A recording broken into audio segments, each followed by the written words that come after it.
कहानीकार जो है अखबार में पढ़ते हैं कि एक जो मशहूर बिजनेसमैन जिनका नाम क्या है दीवान चंद, उनकी मृत्यु हो गई है। अर्थी जिसमें कहानीकार मिलाकर 7 लोग पीछे चल रहे हैं और 4 लोग कंधा दे रहे हैं, तो ये भीड़ तो बहुत ही कम थी। दीवान चंद की जो मृत्यु हो गई थी, एक जो बड़े बिजनेसमैन थे, उनके अंतिम क्रियाक्रम जो है वो उसके लिए स्मशान जो है पंचकुटिया।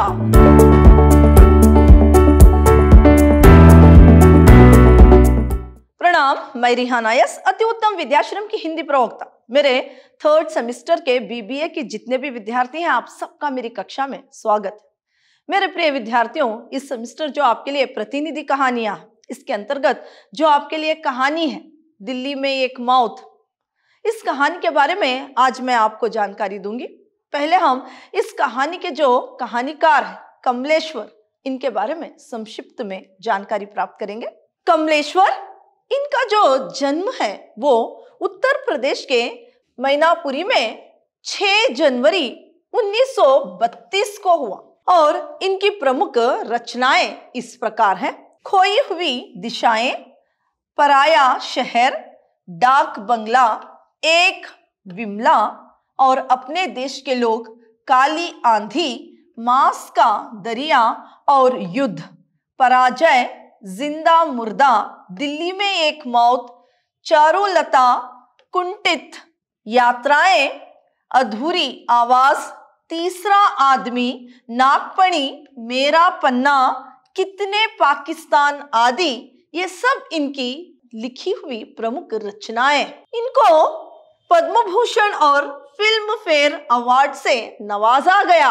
इनकी मृत्यु जो है वो 27 जनवरी 2007 में इनकी मृत्यु हुई थी। दिल्ली में एक मौत जो आपके लिए कहानी है, इसमें जो शहरी लोगों के मनोभाव को दर्शाया गया है। इस कहानी में शहर के लोग जो है शव यात्रा में शामिल होने से बचना चाहते हैं। वो क्या है, किसी की मृत्यु होने के बाद भी उस शव यात्रा में जाने के लिए पीछे हटते हैं। वो अपने कामों को ही आगे रखना चाहते हैं। उनकी ये मनोदशा हो गई है, इसको यहाँ पर बता रहे हैं।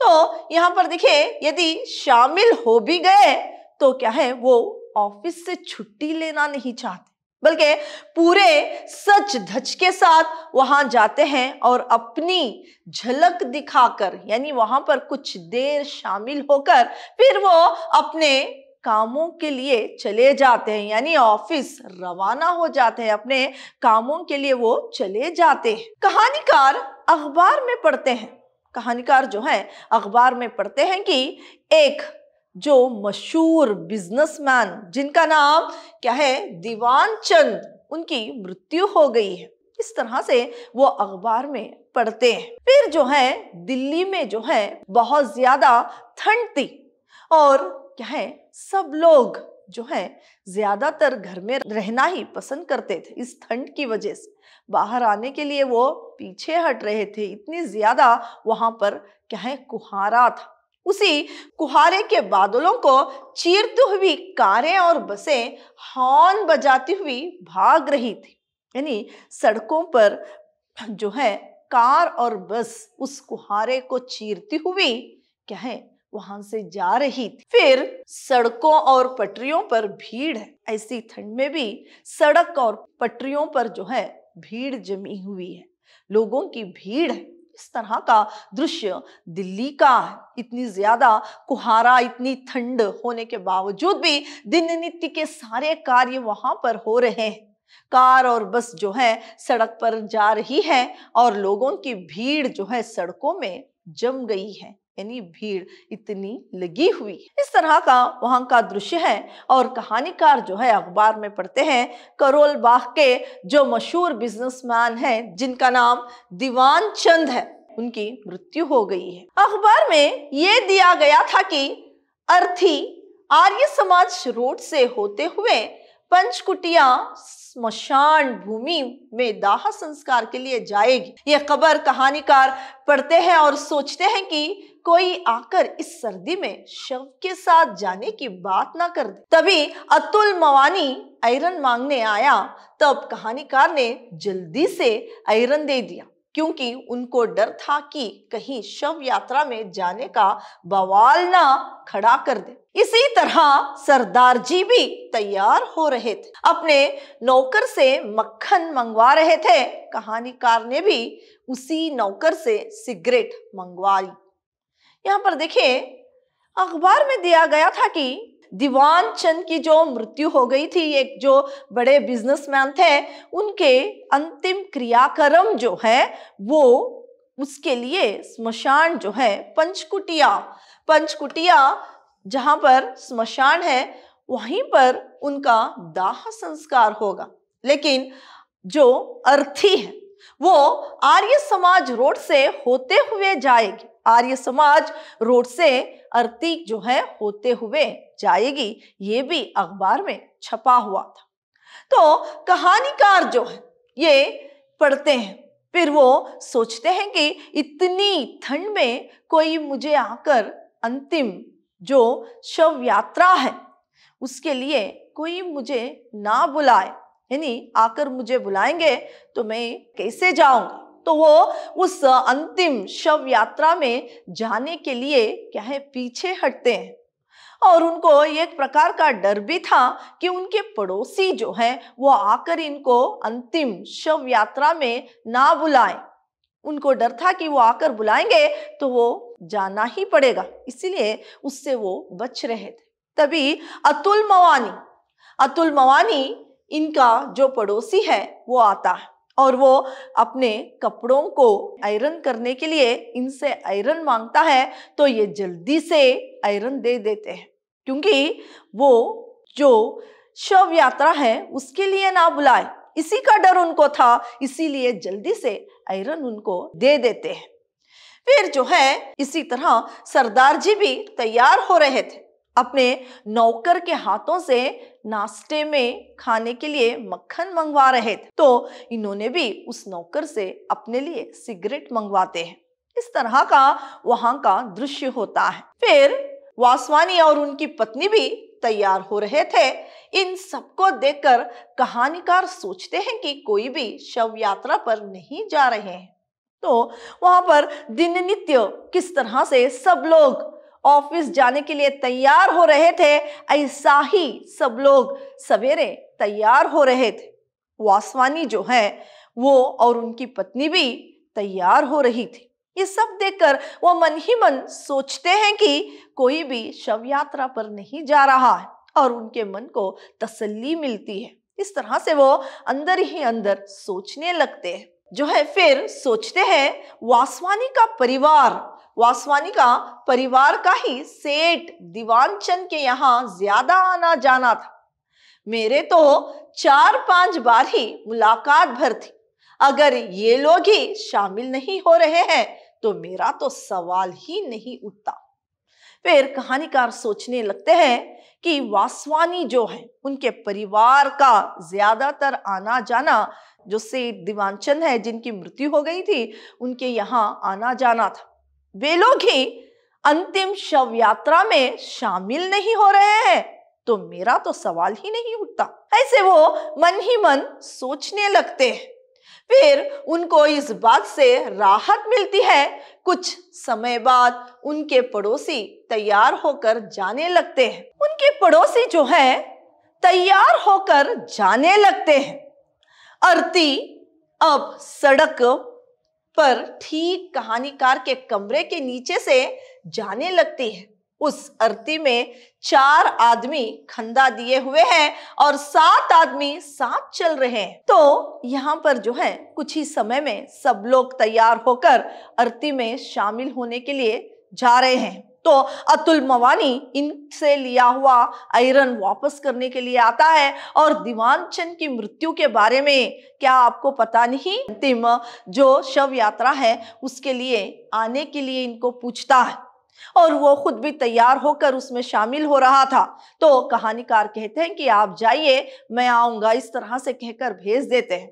फिर यहाँ पर जो है सब इनके पड़ोसी ठीक वहां पर तैयार होकर नीचे उतरने लगते हैं और क्या है, वे भी उस शव यात्रा में जाने लगते हैं। और अब जो अर्थी है, जो सेठ दीवान चंद की, वो ठीक कहानीकार के कमरे के नीचे से जाने लगती है। उस अर्थी में 4 लोग जो है अर्थी को कंधा दिए हुए थे और 7 लोग जो है अर्थी के साथ चल रहे थे। कहानीकार भी उस अर्थी में ओवरकोट पहनकर चप्पलें डालकर शामिल हो जाते हैं। फिर कहानीकार ओवरकोट पहनकर और जो है वहां पर चप्पल पहनकर ही उस अर्थी में कुछ देर के बाद शामिल हो जाते। उस अर्थी में चलने वालों में से 7वें आदमी खुद जो है कहानीकार थे। वो सोचते हैं कि पिछले साल ही दीवान चंद ने अपनी लड़की की शादी की थी, तो हजारों की भीड़ थी, पर अर्थी में इतने कम लोग। पिछले साल जो है जो सेठ दीवान चंद थे, उन्होंने अपनी बेटी की शादी की थी, इसमें हजारों के लोग शामिल थे। लेकिन अब जो अर्थी है, जिसमें कहानीकार मिलाकर 7 लोग पीछे चल रहे हैं और 4 लोग कंधा दे रहे हैं, तो ये भीड़ तो बहुत ही कम थी। तो यहाँ पर वो सोचने लगते हैं, शामिल जो है शादी में इतने हजारों के लोग थे, अभी इनकी अर्थी में सिर्फ इतने ही लोग, ये वो क्या है सोचने लगते हैं। फिर अर्थी 7 लिंक रोड पर पहुंच जाती है। फिर अर्थी जो है लिंक रोड पर पहुंच जाती है, वहीं पंचकुटियों स्मशान भूमि जो है वहीं पर है। फिर लोगों की भीड़ और कारों की कतार है। जैसे ही स्मशान जाते हैं वहां पर लोगों की भीड़ नजर आने लगती है, कारों की कतार वहां पर क्या है लगी हुई थी। इस तरह का दृश्य स्मशान के बाहर जो है इतनी भीड़ जमी हुई थी। फिर कुछ स्कूटर भी खड़े थे, कुछ स्कूटर भी वहां पर खड़े थे। एक तरफ औरतों की भीड़ है और आवाज भी बातों की बहुत तेज आ रही है। कुछ क्या है औरतों की भीड़ वहां पर है और औरतें पूरे सच धज के साथ वहां पर है और क्या है बातों की आवाज जो है ज्यादा तेज वहां से आ रही है। औरतें जो है वो बातें कर रही है, उनकी आवाज बहुत तेज है। तो मर्दों की भीड़ से सिगरेट का धुआं उठाकर जो है कुहारे में घुला जा रहा है। जो कुहारा था उसमें जो मर्द जिनकी भीड़ जमी हुई थी, वे भी वहां पर क्या है बात करते हुए सिगरेट भी पी रहे हैं। उससे निकला हुआ धुआं जो है कुहारे में मिल रहा है। इस तरह का दृश्य स्मशान के पास लगा हुआ है। वहां पर स्कूटर भी है, कारें भी हैं और औरतें और मर्द, बहुत सारे लोग वहां पर जमा हुए। अर्थी को बाहर चबूतरे पर रख दिया जाता है। अर्थी को जो है बाहर चबूतरे पर रख दिया जाता है। भीड़ शव के इर्द गिर्द जमा हो जाती है। फिर जो है भीड़ जो है अर्थी के इर्द गिर्द आसपास जो है जमा हो जाती है। औरतें फूल रखते हुए वहां से शव के दर्शन करते हुए फूलों को रखकर औरतें रोती हुई वहां से चली जाती है। कुछ क्षण बाद लोग कारों में बैठकर अपने अपने कामों पर चले जाते हैं। कुछ ही देर में वहां पर जो लोग जमा हुए थे और औरतें मर्द शव के इर्द गिर्द आकर खड़े होते हैं फूलों को रखते हुए।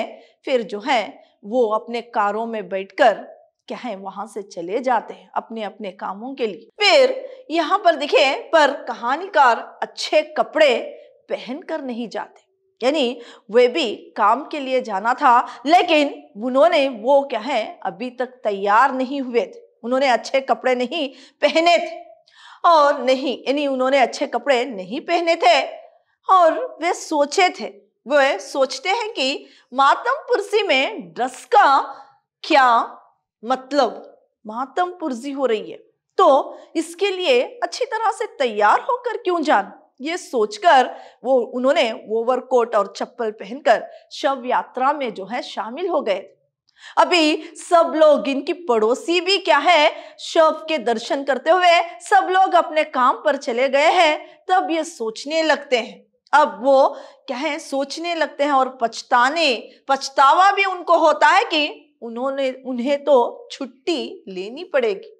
अभी क्या है, उनको छुट्टी लेनी पड़ेगी, क्योंकि वह तो तैयार होकर नहीं आए थे। उनके पड़ोसी ऑफिस जाने के उद्देश्य से तैयार होकर गए थे। ये तैयार होकर नहीं गए थे, ऑफिस जाने के उद्देश्य से इनके पड़ोसी जो हैं तैयार होकर गए थे।